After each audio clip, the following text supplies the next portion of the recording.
거룩하신 주님의 이름으로 여러분께 이 말씀을 드립니다. 오늘 말씀의 시작은 무게중심이라는 단어로부터 좀 시작해 보겠습니다. 무게중심, 물체가 지닌 무게중심점을 무게중심이라고 합니다. 다르게 얘기하면 물체를 균등하게 나누어 균형을 이루는 점을 무게중심이라고 그렇게 말하기도 합니다. 여러분, 손가락 위에 펜을 한번 올려놓어 보십시오. 그냥 올려놓으면 떨어지기 십상이지만 무게중심을 잘 잡으면 펜이 떨어지지 않게 손가락 위에 이렇게 올려져 있을 수 있습니다. 무게중심을 찾으면 그렇게 된다, 이런 말입니다.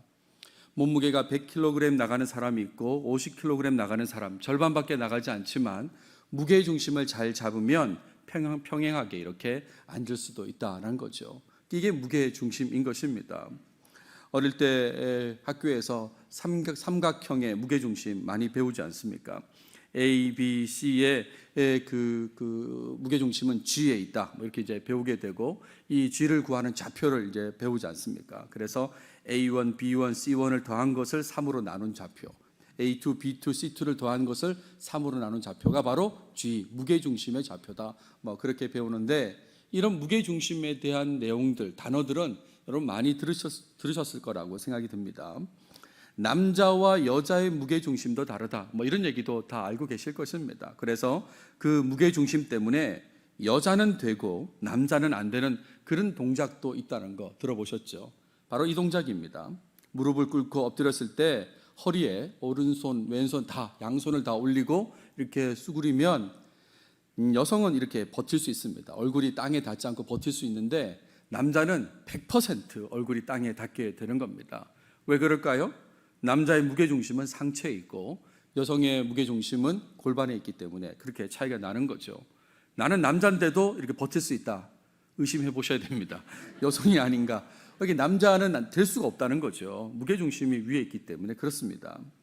자, 이런 무게중심에 대해서 오늘 얘기하려고 하는데, 이 무게중심을 살아가는 삶의 모습과 연결해서 한번 생각해 보고자 합니다. 나의 삶의 무게중심은 어디에 있는가? 좀 이런 생각을 해본다, 이런 말입니다. 나의 관심이 어디에 집중되어 있는지 한번 생각해 보십시오. 여러분, 오뚜기 아시지 않습니까? 그죠? 오뚜기의 무게중심은 아래쪽에 있습니다. 그래서 아무리 쓰러뜨리려고 해도 다시 올라오고 하는 건 무게중심이 아래쪽에 있기 때문에 그렇습니다. 여러분, 관심은 어디에 집중되어 있습니까? 어떤 부분에 가장 많은 신경을 쓰며 살고 있습니까? 여러분의 삶의 무게중심이 어디 있는지 계속 묻고 있습니다. 특별히 저나 여러분은 신앙인인데, 신앙인으로서 삶의 무게중심은 어디에 있습니까? 어디에 삶의 무게중심을 두고 살고 있는지 묻고 있습니다. 오늘 본문은 예수님께서 하나님께 기도하시는 그런 내용을 보여주고 있습니다. 그 내용 속에서 예수님의 삶의 무게중심, 예수님의 관심의 무게중심이 어디에 있는지 알 수 있습니다. 그 내용을 보면 예수님의 삶의 무게중심이 어디 있는지 알 수 있어요. 그것은 바로 하나님의 영광과 순종입니다. 그래서 오늘 제목을 영광과 순종이라고 그렇게 제목을 정했는데, 아무튼 예수님의 삶의 관심의 무게중심은 하나님의 영광과 순종인데, 그 부분에 주목하면서 예수님을 따라 살고자 하는 마음으로 말씀을 한번 살펴보도록 하겠습니다. 본문을 보시면 유월절 만찬의 상황 또는 이후 이동의 상황이라고 계속 제가 이렇게 말씀을 드렸고, 그 부분의 마지막 내용을 지난 시간에 살펴봤습니다. 제자들을 위로하시는 말씀의 마무리였어요. 예수님의 말씀이 제자들에게 애매모호했다, 비유라는 단어와 함께 그렇게 쓰였다는 것을 보았습니다. 그리고 예수님의 죽음과 부활 이후에 분명하게 알게 된다는 말씀도 있었습니다. 그러면서 제자들은 여전히 미성숙한 믿음을 드러냈다라고 했고, 예수님의 말씀은 평안을 주기 위한 것이다 라고도 했습니다. 그리고 마지막으로 예수님께서 세상을 이기셨기 때문에 그것이 평안과 용기의 기반이 된다, 근거가 된다라는 말씀도 드렸습니다. 그래서 이런 내용으로 강조했던 게 뭡니까? 세상의 어떤 공격, 어떤 영적 전쟁에도, 영적 전쟁 도발에도 예수님의 말씀과 승리를 믿고 평안하고 용기 있게 대응해야 된다, 이런 말씀을 지난 시간에 강조했습니다. 자, 그리고 이제 이어지는 17장 전체가 예수님께서 기도하신 내용이다라고 그렇게 생각하시면 됩니다. 처음부터 끝까지가 다 예수님의 기도하신 내용인 것입니다. 이걸 가지고 어떤 사람들은 공간복음에 나오는 겟세마네 기도하고 연결시키려고 하는데 절대로 동일시할 수가 없습니다. 그러니까 겟세마네 기도와 요한복음 17장의 기도는 동일시할 수 없다 이거예요. 왜 그런가 하면 제가 18장 1절을 보여드리겠습니다. 요한복음 18장 1절, 예수께서 이 말씀을 하시고, 여기서 이 말씀은 17장 전체의 기도 내용을 말합니다. 그 내용을 말씀하시고 제자들과 함께 기드론 시내 건너편으로 나가시니 그곳에 동산이 있는데 제자들과 함께 들어가시니라. 그러니까 17장 말씀을 다 하시고 기도 내용을 다 얘기하시고 그리고 기드론 골짜기를 지나서 올리브산으로 겟세마네 동산으로 가셨다라고 하는 것이거든요. 그러니까 동일시할 수 없다 이런 말입니다. 게다가 기도 내용에 있어서도 많이 다르다는 걸 알 수 있습니다. 여러분에게 익숙한 겟세마네 기도의 핵심은 뭡니까? 나의 원대로 마시옵고 아버지 원대로 해달라는 그 내용이 핵심이지 않습니까? 그런데 그 내용은 요한복음 17장 전체에는 등장하지 않습니다. 그러니까 이 기도와 겟세마네 기도는 다르다라고 그렇게 생각하셔야 되는 겁니다. 자, 17장 예수님 기도는 세 부분으로 나누어질 수 있습니다. 첫 번째는 예수님 자신을 위한 기도, 그리고 제자들을 위한 기도, 그리고 교회를 위한 기도, 이렇게 나눌 수 있는데 이 17장 내용 가운데 오늘은 첫 번째 예수님 자신을 위한 기도 5절까지 내용에 주목해서 한번 살펴보겠습니다. 1절을 보시면 기도가 시작합니다. 이렇게 시작합니다. 예수께서 이 말씀을 하시고 눈을 들어 하늘을 우러러 이르시되 라고 했어요. 이 말씀이라고 하는 것은 우리가 잘 알고 있는 그 말씀이죠. 제자들을 위로하신 말씀, 13장부터 시작돼서 13, 14, 15, 16장까지 지난 시간까지 봤던 그 긴 내용의 말씀, 제자들을 위로하신 말씀을 이제 하시고 눈을 들어 하늘을 우러러 이르시되라고 했습니다. 이 눈을 들어 하늘을 바라봤다라고 하는 이 표현은 예수님의 기도의 모습이다라고 생각하시면 되겠습니다. 여러분 각자도 기도의 모습이 있지 않습니까? 누구로부터 배워서 아니면 터득해서 가지고 있는 그 여러분 나름의 기도의 모습이 있을 텐데 예수님의 기도의 모습은 이렇습니다. 눈을 들어 하늘을 우러러 보시면서 기도하신다 이런 말이에요. 여러분 죽은 나사로를 살리는 장면을 한번 떠올려 보십시오. 그때도 예수님께서 이렇게 기도하십니다. 돌을 옮겨 놓으니 예수께서 눈을 들어 우러러 보시고 이르시되 아버지여 내 말을 들으신 것을 감사하나이다 라고 하면서 기도를 시작하시거든요. 그러니까 예수님의 기도의 모습인 것입니다. 자, 그러면서 이렇게 시작합니다. 아버지여 때가 이르렀사오니 라고 했습니다. 때. 신약 성경에서 때는 카이로스, 크로노스 얘기 많이 하지만 요한복음에서 특별히 때는 호라라는 단어를 쓴다고 제가 말씀드렸죠. 그리고 이 단어는 십자가와 부활의 때와 관련돼 있다. 그 때가 이르렀다 지금 말씀하십니다. 내일이면 이제 십자가에 달려 죽으시는 그런 상황이니까 그 때가 이르렀다고 지금 그 말씀을 하시죠. 그러면서 첫 번째 기도의 내용이 뭐냐면 아들을 영화롭게 하사라고 했습니다. 아들을 영화, 우리말 번역은 영화라고 했습니다. 영광입니다. 영광. 독사, 동사로 독사조라는 단어를 쓰는데 아들을 영광스럽게 하십시오 라고 하는 것이 첫 번째 기도 내용입니다. 아무것도 모르고 이 내용만 보시면 예수님께서 왜 첫 번째 기도를 저런 얘기를 하실까?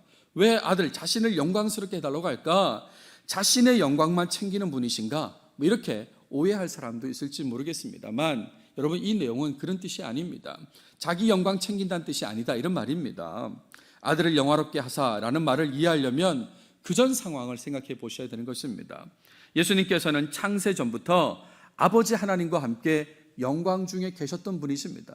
이 땅이 창조되기 전부터 예수님은 본질적으로 하나님과 같으신 그 예수님께서는 하나님과 함께 영광 중에 계셨던 분이십니다. 그런데 그분이 자신을 비워가지고 이 땅에 성육신하셨던 거 좀 잘 알고 계시지 않습니까? 성육신하셨습니다. 그리고 이 땅의 삶을 사셨고 이제 종국에는 십자가와 부활을 지나가야 되는 겁니다. 십자가와 부활을 지나서 그래서 다시 그 영광을 회복시켜 달라는 그런 기도를 하고 계신 것입니다. 그냥 나를 영광스럽게 해주십시오 그 얘기가 아닌 것입니다. 원래 창세 전에 아버지 하나님과 영광 중에 계셨던 분인데 십자가와 부활을 지나서 다시 이제 그 영광으로 회복시켜 달라고 요청하시고 있다 이런 말입니다. 그러니까 이 말은 다르게 얘기하면 십자가와 부활을 지나겠다는 말이고 죽기까지 순종하시겠다는 그 말씀인 것입니다. 나를 영광스럽게 해달라는 말은 내가 십자가와 부활을 지나가겠습니다, 죽기까지 순종하겠습니다 라고는 그 내용의 기도다 이런 말입니다. 그러니까 자신의 영광만 챙긴다, 첫 번째부터 이것만 하신다, 이렇게 생각하시면 곤란하고, 이 내용은 순종을 다짐하시는 거고 회복을 간구하시는 그런 내용이다라고 할 수 있겠습니다. 자, 그러면서 이어지는 말씀이 아들로 아버지를 영화롭게 하게 하옵소서 그랬습니다. 아들로 아버지를 영화롭게 하옵소서. 예수님 기도의 최종 목적지는 하나님 아버지를 영광스럽게 하는 것입니다. 이게 목적지다 이런 말이에요. 예수님의 순종, 죽기까지 순종하심과 회복되심은 결국에는 하나님께 영광이 되는 걸로 귀결된다, 그런 얘기지 않습니까? 자, 이렇게 기도하신 다음에 그 기도의 근거를 2절에서 얘기합니다. 보세요. 아버지께서 아들에게 주신 모든 사람에게 영생을 주게 하시려고 만민을 다스리는 권세를 아들에게 주셨음이로소이다 라고 했습니다. 제가 가끔 요한복음을 다루면서 드렸던 말씀을 한 번 더 하겠습니다. 이런 면에서 요한복음이 어렵습니다. 무슨 말인지 뜯어놓고 보면 그렇게 어려운 말씀은 아닌 것 같은데 지금 1절과 2절이 어떻게 연결되는 건지 좀 쉽지 않게 느껴질 때가 있어요. 그래서 이제 요한복음이 어렵다 하는 건데, 이걸 좀 더 잘 이해하시려면 원래 헬라어 본문에는 카토스라는 단어가 있습니다. 이 카토스라는 단어는 뭐뭐인 것처럼이라고 그렇게 번역을 해야 되는 거예요. 뭐뭐인 것처럼. 그러니까 사실은 이 문장이, 2절의 문장이 그런 뜻으로 사용된 겁니다. 무슨 말이냐면 아버지께서 아들에게 주신 모든 사람에게 영생을 주게 하시려고 만민을 다스리는 권세를 아들에게 주셨음이로소이다가 아니라 주셨던 것처럼, 이런 겁니다. 만민을 다스리는 권세를 아들에게 주셨던 것처럼, 그런 것처럼 아들을 영화롭게 하사 아들로 아버지를 영화롭게 하게 하옵소서라고 그렇게 1절하고 연결되는 그런 내용이다, 이런 말인 거죠. 그러니까 다시 한번 제가 정리해드리면 2절을 보세요. 2절은 목적을 먼저 얘기합니다. 목적이 뭡니까? 아버지께서 아들에게 주신 모든 사람에게 영생을 주게 하시려고, 영생을 주게 하시려는 목적으로, 그 목적으로 만민을 다스리는 권세를 아들에게 주셨다라고 하는 것이 2절의 내용이지 않습니까? 이것처럼 1절에는요, 목적이 뭡니까? 아들로 아버지를 영화롭게 하도록, 아버지 하나님을 영광스럽게 하는 게 목적입니다. 그걸 위해서 아들을 영화롭게 하소서, 영광스럽게 하십시오 라고 했다, 이 말입니다. 그러니까 2절인 것처럼 영생을 주게 하시려고 아들에게 권세를 주신 것처럼 아버지께 영광을 돌리도록 아들을 영광스럽게 하십시오 라고 하는 것이 1절과 2절에 연결된 내용이다, 이런 말입니다. 쉽게 말하면 창세전, 영원전의 계획을 근거로 순종과 회복을 통한 하나님의 영광을 간구하시는 것이 바로 이 예수님의 간구의 내용이다, 이런 것입니다. 자, 그런 다음에 갑자기 또 영생 얘기를 또 하시는 것입니다. 근데 아주 갑자기도 아닙니다. 본문을 잘 이해하시면 영생 얘기를 할 만도 하다는 생각이 들어요. 보세요. 하나님으로부터 만민을 다스리는 권세를 받으신 예수님께서 자신에게 주어진 모든 사람에게 영생을 주신다고 했지 않습니까? 그리고 그렇게 영생을 주시는 예수님께서 순종과 회복, 그리고 하나님의 영광을 위해서 지금 기도하고 있는 것입니다. 그러니까 영생을 주시는 분이, 영생을 주시는 그 예수님께서 기도했다, 그런 얘기니까 영생이 주목할 만한 거죠. 이렇게 얘기하십니다. 영생은 곧 유일하신 참 하나님과, 이렇게 시작해요.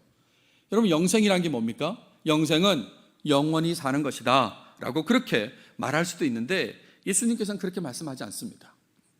영원히 사는 게 영생이야 라고 하지 않으시고, 곧 유일하신 참 하나님, 그리고 그가 보내신 자 예수 그리스도, 하나님과 예수 그리스도를 아는 것이다 라고 그렇게 얘기했습니다. 이게 영생이라고 말씀하시는 거예요.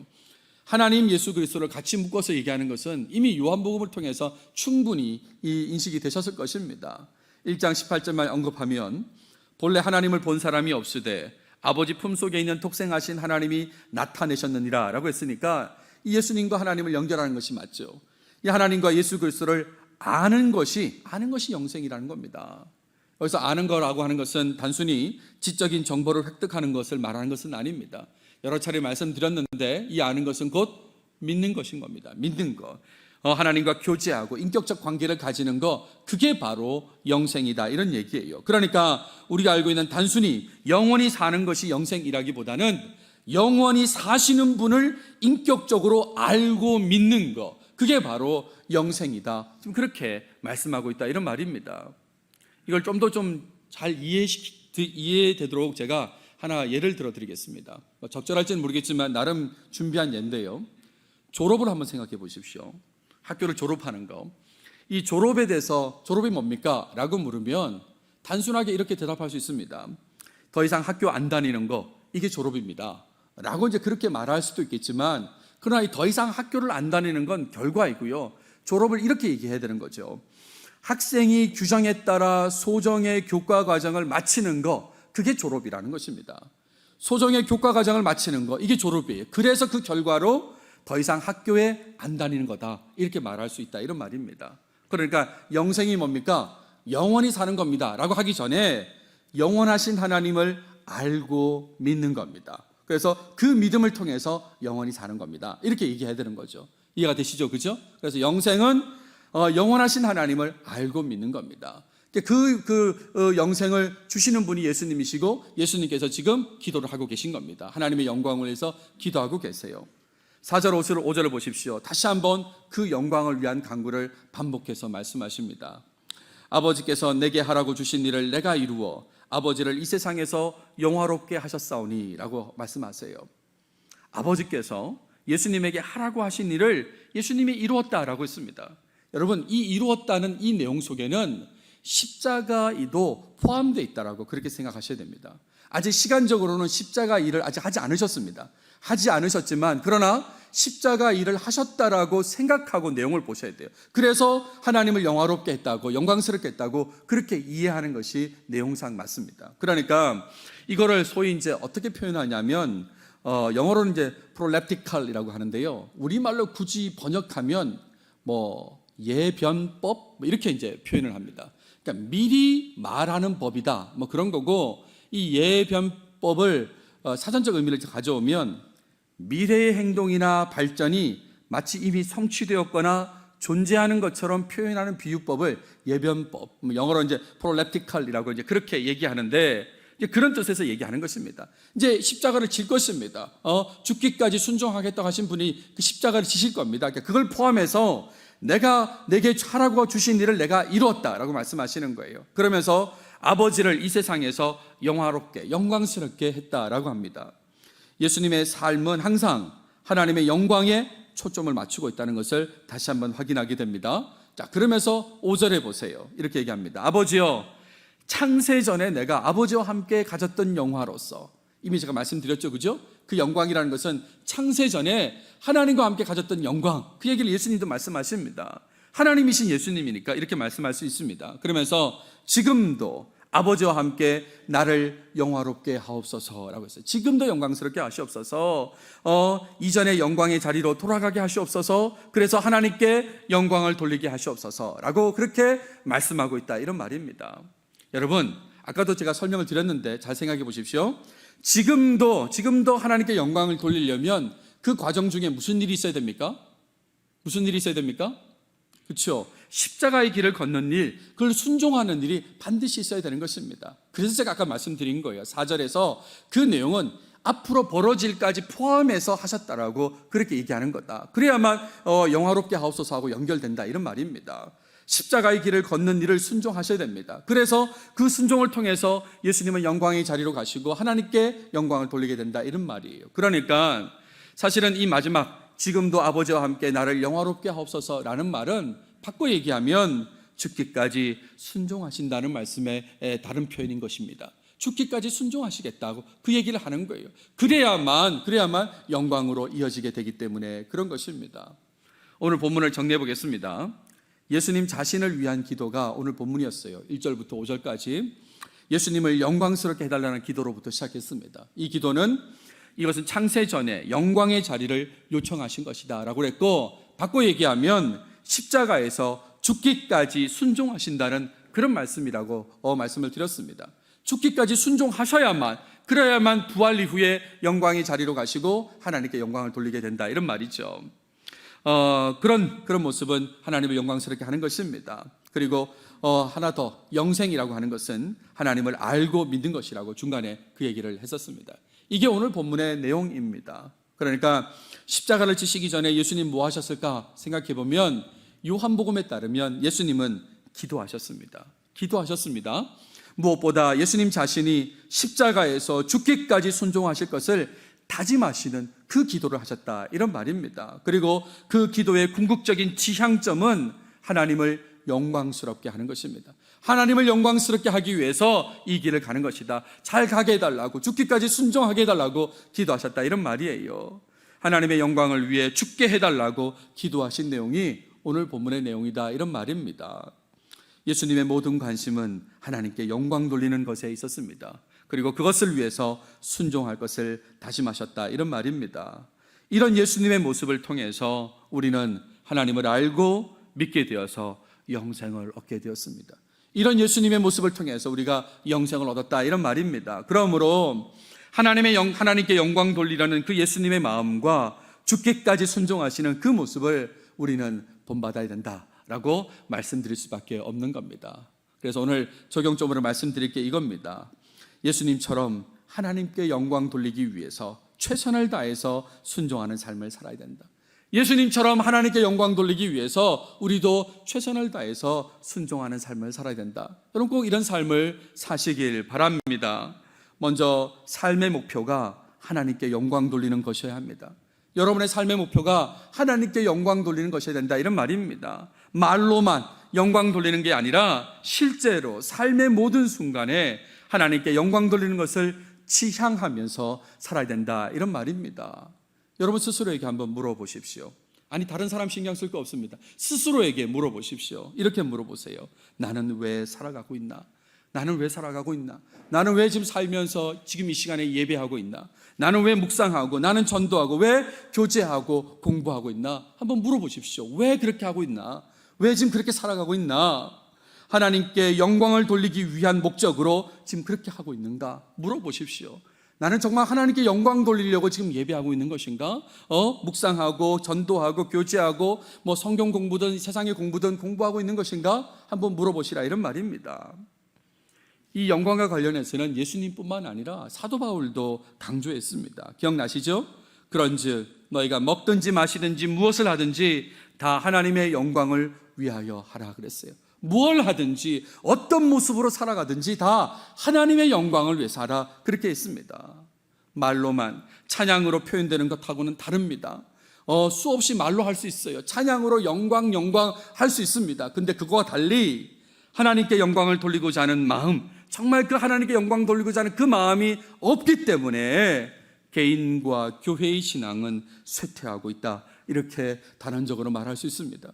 말이 아닙니다. 찬양이 아니고 정말 하나님께 영광 돌리고자 하는 그 마음이 없기 때문에 개인의 신앙이 쇠퇴하고 교회의 신앙이 쇠퇴하고 있다, 이런 말이에요. 여러분 주위를 한번 돌아보십시오. 여러분 주변에 새로운 신학생을 본 적이 있습니까? 없지 않습니까? 사역자도 마찬가지고 새로운 그 선교사로 지원하는 사람을 본 적이 있습니까? 없지 않습니까? 그러니까요, 점점점 찾기가 힘들어집니다. 다르게 얘기하면 헌신된 사람의 수가 감소가 아니라 급감. 이런 모습이 현재의 모습이에요. 왜 그럴까? 하나님께 영광 돌리는, 그 정말 영광 돌리고자 하는 진짜 그 마음을 가진 사람이 없기 때문에 그렇다, 이런 말입니다.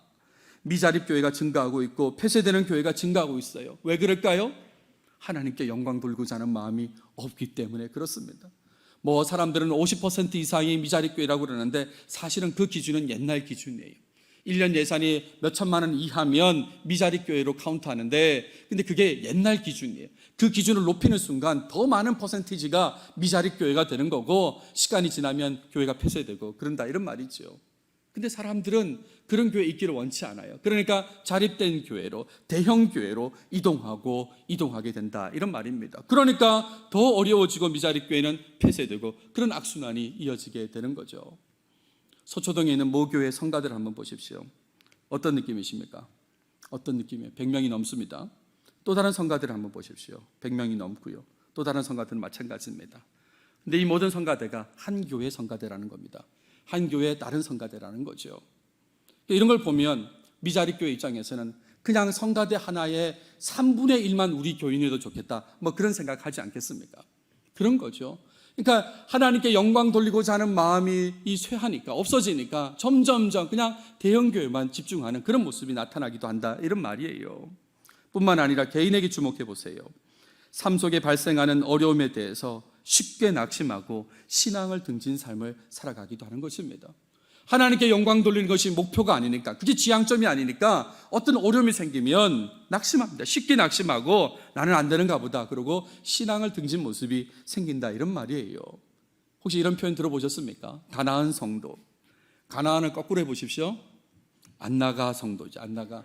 근데 안 나가라 하기 그러니까 그냥 가나안 성도라고 그러는데 교회를 안 다니는 겁니다. 교회를 하나님께 영광 돌리고자 하는 마음이 없어서 그런 겁니다. 그러다가 더 심해지면 안티 기독교인이 됩니다.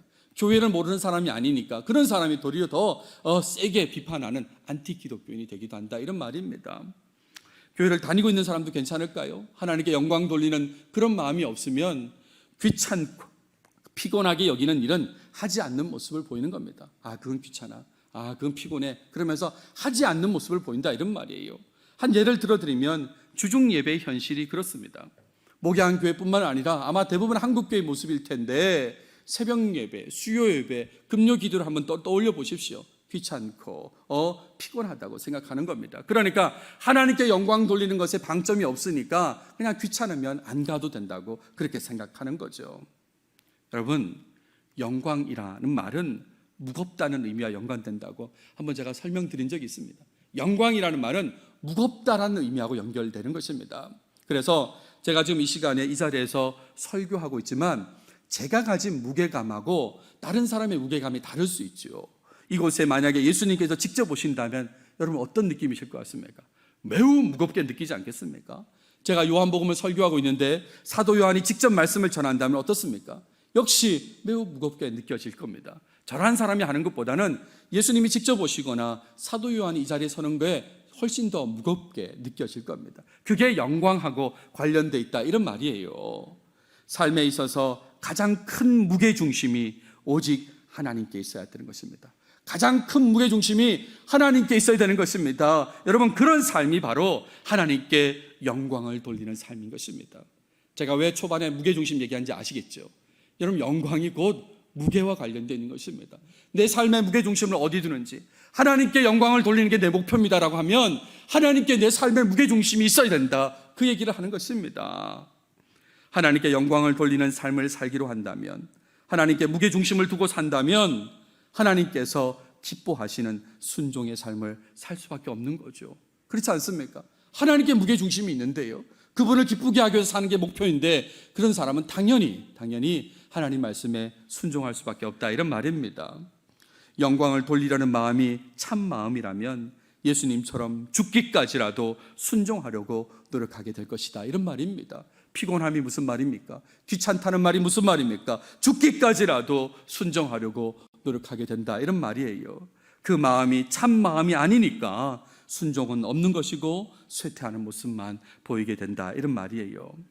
사순절을 지나면서 여러분 어떻게 지내고 계십니까? 개인적으로 계속 묵상하는 것은 나는 십자가를 질 수 있을까라는 고민입니다. 나는 십자가를 질 수 있을까? 나는 십자가를 질 수 있을까? 하나님의 영광을 위해서라면 기꺼이 생명도 드릴 수 있다라고 했었는데 정말 그렇게 살 수 있을까? 나는 정말 그렇게 살 수 있을까? 예수님의 삶을 따라서 더욱 낮아지는 삶을 살고, 뿐만 아니라 청빈을 지향하는 삶을, 가난해지고 더 가난해지는 삶을 지향하는 삶을 살 뿐만 아니라 죽기까지 그렇게 살 수 있을까? 이 땅의 목사로서 낮아지고 가난함을 지향하고 죽기까지 하면서 살 수 있을까라는 묵상을 계속하게 됩니다. 그러면서 예수님은 정말 대단하신 분이구나, 정말 대단하신 분이구나 라는 생각을 하게 돼요. 따라가기에 한참 멀지만 그래도 무게중심이 하나님께 있다면, 그렇다면 예수님처럼 순종하려고 노력하고 또 노력해야 된다, 그 말씀을 드립니다. 근본 나의 것에 집착하는 자입니다. 조금만 틈을 주면 내 것을 챙기려고 하는 그런 모습이 있는 사람입니다. 그러니까 실패할 수도 있는 거죠. 하지만 그래도 다시 일어나서 내 무게중심을 확인하고, 나는 하나님께 영광 돌리게 사는 사람이야, 그걸 확인한 다음에 순종의 길로 나아가려고 해야 하는 것이죠. 여러분도 이런 삶을 꼭 사시길 바랍니다.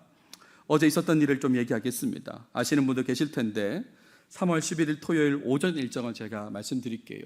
그냥 늘 똑같은 일정인데 어제 일정은 새벽 예배 이후에 잠깐 시간이 지난 다음에 9시부터 청소년 목자 줌 회의가 있습니다. 그리고 9시 반부터는 사역자 회의가 있습니다. 그래서 요 일정을 지나기 전에 9시 전에 이 4층 예배당이 지금 꽃꽂이가 양쪽에 되어 있는데요, 이 꽃꽂이로 수고하시는 권사님들에게 인사하러 가는 그런 스케줄이 있습니다. 개인적으로 정해놓은 거죠. 그래서 인사하러 갈 때 계단을 통해서 이제 걸어서 내려갑니다. 5층에서 4층으로 내려와서 그래서 인사하고 말씀을 나누다가 이제 올라가서 저는 이제 회의에 참여하게 되는데, 이 모습은 어제만 잠깐 있었던 모습이 아니라 저의 루틴한 모습입니다. 토요일이면 당연히 그냥 늘 이렇게 해왔던 모습이에요. 거의 변동 없이 지나가던 모습이다, 이런 말입니다. 5층에서 4층으로 내려올 때 거치는 계단은 4개입니다. 4개의 계단 중에 3번째 계단을 내려갈 때입니다. 오전에 청소를 하고 계시거든요. 그래서 처음부터 만약에 어떤 문제가 있었으면 바로 제가 멈췄을 텐데, 첫 번째, 두 번째 계단을 지나갈 때 아무런 문제가 없었어요. 청소하셨구나 정도만 알고 있었어요. 근데 3번째 계단에는 물이 좀 더 많았던 것 같습니다. 그러니까 제가 아무 생각 없이 내려가다가 쭉 미끄러지게 됐는데, 그냥 쿵 미끄러지면서 이 밑에까지 내려가는 겁니다. 이렇게 쭉 내려가는 거죠. 생각지도 못한 일을 제가 겪게 되었어요. 처음에는 숨쉬기가 어렵더라고요. 숨이 안 쉬어지는 거예요. 내가 어떻게 되는 거야? 이렇게 생각할 정도로. 그러다가 점점 호흡이 돌아오면서 상황이 파악이 되는 겁니다. 그 상황 파악의 첫 번째는 청소 후에 남은 물에 내가 미끄러졌구나. 그 물기에 특별히 여기가 물기가 많았구나. 내가 그걸 몰랐네. 여러분, 내려가다 보면 계단 끝을 밟기가 쉽거든요. 끝을 밟으면서 내려가다가 이렇게 쭉 미끄러진 것 같은데, 그러면서 어깨와 등이 많이 아프다고 느꼈어요. 일단 기본적으로 어깨와 등이 많이 아프다라고 느꼈습니다. 그러면서 제가 드는 생각이 뭐냐면, 머리부터 부딪혔으면 어떻게 됐을까? 그냥 미끄러지는 그 상황에서, 여러분 아시는데 제가 무슨 순발력이 좋은 사람이 아닌 거 아시죠? 그죠? 다 아실 텐데, 그 상황에서 그냥 머리가 부딪혔으면 어떻게 됐을까? 적어도 오늘 이 시간에 여러분 저를 보지는 못했을 겁니다. 보지 못했을 거예요. 그러면서 드는 생각이 그거죠. 하나님께서 살려주셨구나. 그런 겁니다. 하나님 살려주셨구나. 제가 어떻게 반응한 게 아닌데 그냥 넘어진 건데요, 지금도 어제까지 아프지 않던 부분이 아파요. 나도 모르겠어요. 상황이 이런 거구나 생각이 드는데, 핵심은 그거예요. 머리부터 부딪혔으면 내가 어떻게 됐을 텐데 하나님 살려주셨구나. 여러분, 하나님의 영광을 위해 죽기까지 순종하면서 살아야 되지만 그렇게 살지 못했던 삶이었습니다. 오히려 피곤하다고만 했던 삶이고, 실제로 죽을까 봐 가끔 걱정도 합니다. 이렇게 너무 피곤하다 죽는 거 아니야? 라고 그렇게도 생각했던 삶이었습니다. 하나님 보시기엔 매우 불충한 모습의 삶인데, 그럼에도 불구하고 하나님께서 살려주셨다, 이런 말입니다.